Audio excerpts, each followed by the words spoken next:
Hi everyone, I hope you all are doing well.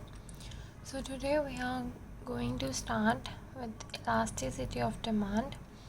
So we have covered the chapter demand in the previous video, and if you haven't watched it till yet, go and watch it. क्योंकि आपको demand आएगा आप तभी elasticity भी बढ़ सकते हो उसकी. So the basic of the elasticity of demand starts with what is elasticity. Okay, so elasticity of a demand refers to a percentage change in the demand for a commodity with respect to the percentage change in any of the factors affecting the demand for that commodity. Okay, so in chapter demand we have discussed the factors affecting that demand, that is price of own commodity, price of related goods, income, expectation, taste and preferences. So elasticity होती है हमारी percentage change in demand for a commodity. मतलब कितनी हमारी demand change हो रही है किसकी वजह से, हमारे फैक्टर्स जो चेंज हो रहे हैं उनकी वजह से, दोनों का परसेंटेज इज़ आर इलास्टिसिटी.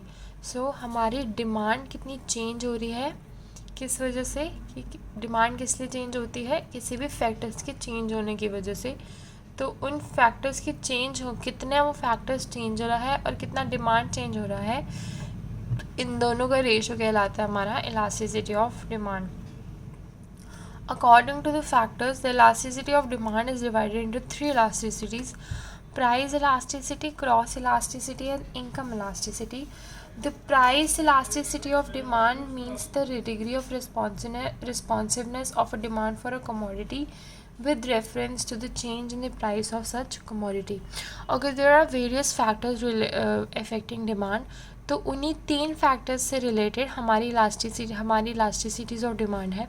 पहला, अगर price of own commodity change होता है, मतलब अगर फैक्टर में, अगर हमारा पहला फैक्टर अगर प्राइस ऑफ ओन कमोडिटी की वजह से हमारी डिमांड में चेंज आती है, उसको हम कहते हैं प्राइस इलास्टिसिटी. अगर हमारे रिलेटेड गुड्स, मतलब जो सब्स्टिट्यूट और कॉम्प्लीमेंट्री गुड्स की चेंज की वजह से अगर कोई डिमांड में चेंज आती है, उसको हम कहते हैं cross elasticity.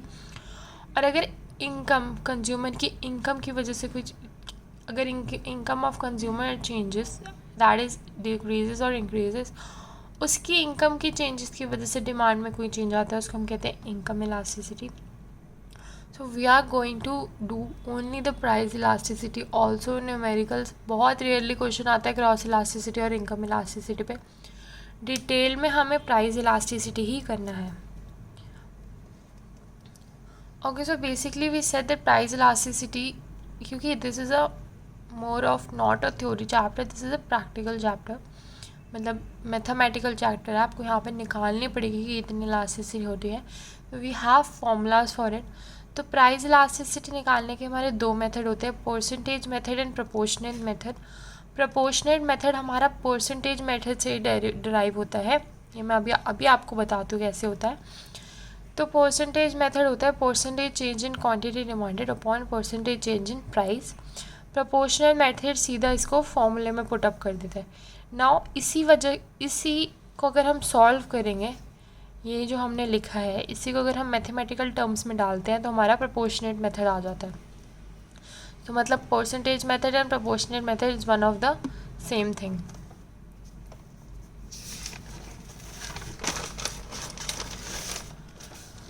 So the derivation of the proportional methods formula from the percentage method formula. So percentage method हमारा कहता है percentage change in quantity demanded upon percentage change in price. Now percentage change in quantity demanded आता है हमारा change in quantity upon initial quantity. Change in quantity मतलब जो पहले quantity थी उसमें से नई क्वांटिटी माइनस कर दो, मतलब क्वांटिटी में कितना चेंज आया है. For example Q1 minus Q हमारी चेंज इन क्वांटिटी आ जाएगी, और इनिशियल क्वांटिटी हमारी थी Q1 इज़ माई नई क्वांटिटी.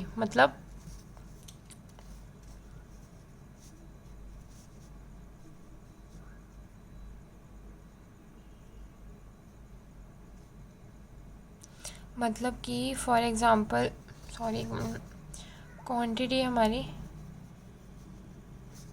और यहाँ प्राइस है हमारा, ठीक है। इनिशियल हमारी क्वांटिटी 50 थी, बाद में हमारी क्वांटिटी 100 हो गई, तो ये हमारा Q1 हो जाएगा और ये हमारा Q हो जाएगा। तो इनिशियल क्वांटिटी हमारी क्या थी, 100 माइनस 50, 50, मतलब वो हम न्यूमेरिकल में बाद में कर लेंगे।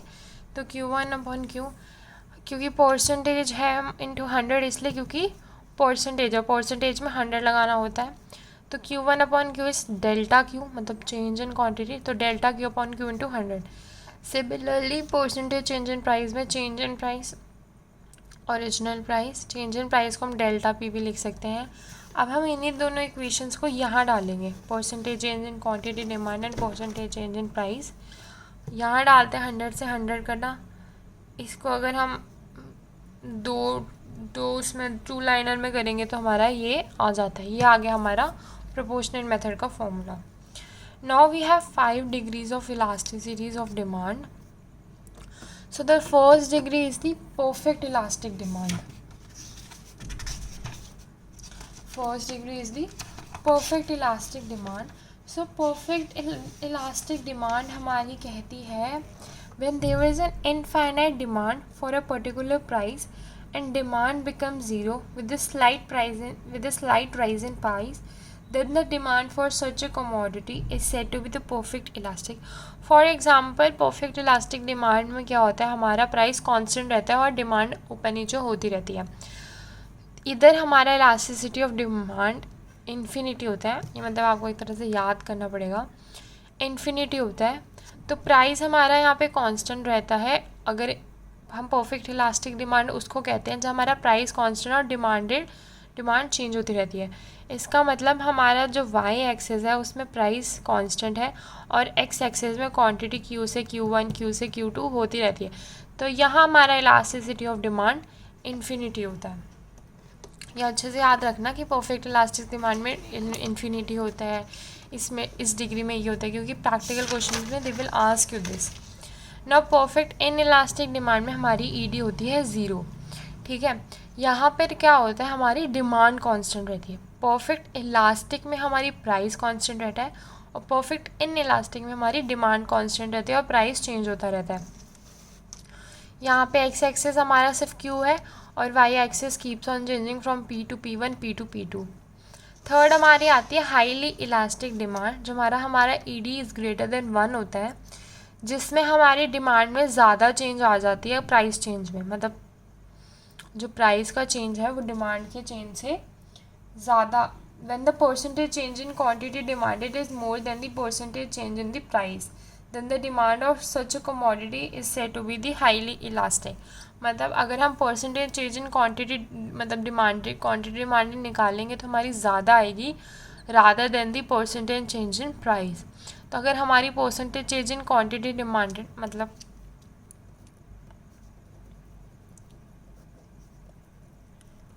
अगर ये ज़्यादा होती है परसेंटेज चेंज इन प्राइस से, तो हमारी डिमांड होती है हाईली इलास्टिक डिमांड। इसका we have a flatter demand curve, आप प्लॉट करोगे इस हिसाब से तो एक फ्लैटर कर्व आएगा। फिर आता है हमारा इन इलास्टिक डिमांड, जिसमें होता है when the percentage change in quantity demanded is less than the percentage change in price. मतलब ये प्रैक्टिकल के लिए बहुत ज़रूरी है। इस चैप्टर से जनरली प्रैक्टिकल्स ही आते हैं, थ्योरी यूजुअली कम आती है। When the percentage change in quantity demanded is less than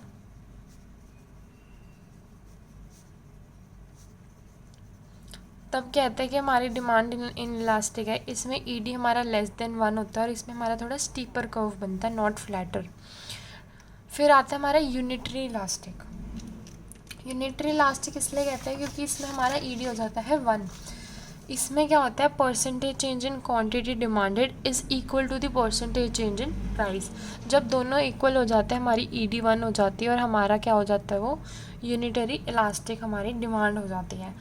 अब इन्हीं पांचों का हम एक क्विक रिकैप लेते हैं इन अ सिंगल डायग्राम।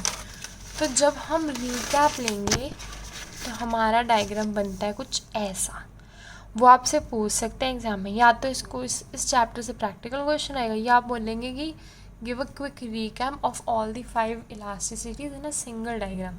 तो जब हम सिंगल डायग्राम बनाएंगे तो हम इसको ऐसे बनाएंगे, यहाँ पर हमारी स्ट्रेट लाइन जाएगी E D is equal to infinity, इस साइड हमारी डाउनवर्ड स्ट्रेट लाइन आएगी E D is equal to 0, फिर ऐसे 3 लाइंस बनेगी, एक ग्रेटर देन 1, एक इक्वल टू 1, एक less than 1।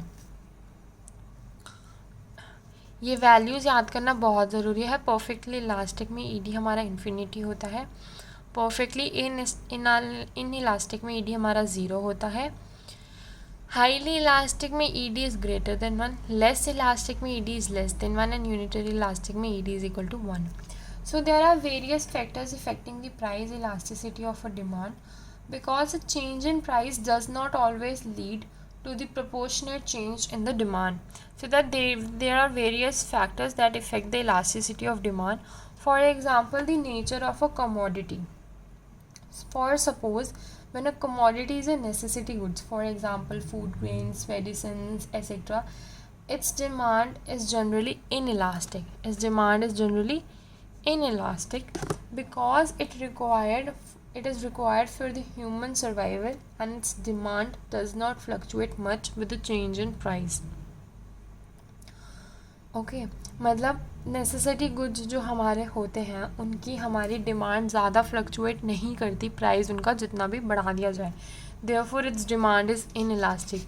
These are the factors जिन पे इतना ये वाली थ्योरीज नहीं लगती हैं, कुछ exceptions are always there. When a commodity is like comfort, for example fan, refrigerator, etc., its demand is generally elastic as a person can postpone its consumption. मतलब अगर प्राइस बढ़ गई है तो लोग कम डिमांड करेंगे, क्यों? क्योंकि हम बाद में भी खरीद सकते, इतना ज़रूरी नहीं है वो सब खरीदना. And when a commodity is a luxury, बहुत ज़्यादा लग्जरी है, लाइक AC हो गया, it's generally more elastic as compared to the demand for comforts. क्योंकि अगर कंफर्ट है जैसे फ़ैन वगैरह, ये हम बाद में भी खरीद सकते हैं, उससे भी ऊपर जब लग्जरी गुड्स आ जाते हैं वो तो हम और भी पोस्टपोन कर सकते हैं. तो इन दोनों की डिमांड जनरली इलास्टिक होती है, बट लग्जरी गुड्स की डिमांड ज़्यादा इलास्टिक होती है. फिर आता है हमारा availability of substitutes. For example substitutes होते हैं हमारे पेप्सी और Coke. Rise in the price of Pepsi encourages the buyer to buy the coke. Hence, the availability of close substitutes make the demand sensitive to change in the prices. On the other hand, commodities with the few or no substitutes like wheat and salt have less price elasticity of the demand. जिनकी हमारे close substitutes available होते हैं वो मोर elastic of demand होते हैं, मतलब वो ज़्यादा इलास्टिक होते हैं, और जिनके सब्सटीट्यूट नहीं होते वो लेस इलास्टिक होते हैं. Income level elasticity of a demand for any commodity is generally less for higher income. मतलब अगर ज़्यादा इनकम है तो लेस इलास्टिक होगा.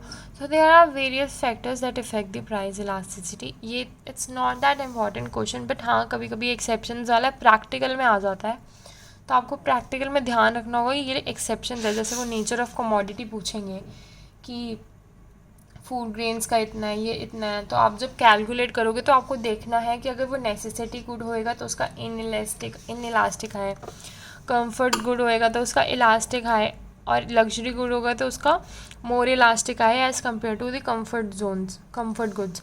तो ये चीज़ें आपको ध्यान रखनी होंगी प्रैक्टिकल करते हुए. सो यहाँ पे बहुत फैक्टर्स होते हैं, the postpone of consumption, number of users, share in total expenditure, time period, habits. This not इतना वैलिड नहीं है ये. तो दिस चैप्टर इज़ वैसे तो बेसिकली ओवर, बट ऑब्वियसली इस चैप्टर से क्वेश्चंस आते हैं. तो इन द नेक्स्ट क्लास, मतलब in the next video, I will try to have some solve questions with me, ताकि मैं आपको बता सकूँ क्वेश्चन कैसे सॉल्व होते हैं. So for the questions you can see the next video uploaded. So वहाँ पर अच्छे से आपको समझ आ जाएगा कि इलास्टिसिटी का यूज़ क्या होता है और क्यों हमें ये वैल्यूज़ याद रखनी होती है, क्यों हमें ये फैक्टर्स इफेक्टिंग कुछ चीज़ें, मतलब फैक्टर्स इफेक्टिंग जैसे नेचर ऑफ कमोडिटी ज़रूरी है, अवेलेबिलिटी ऑफ सब्सटीट्यूट ज़रूरी है, कभी कभी थ्योरी क्वेश्चन आ जाए इस चैप्टर से, तो इसके लिए आपको ये ज़रूरी है. Okay, thank you. If you have any doubts, drop down your comment in the comment section. We will try to resolve it as soon as possible. Thank you.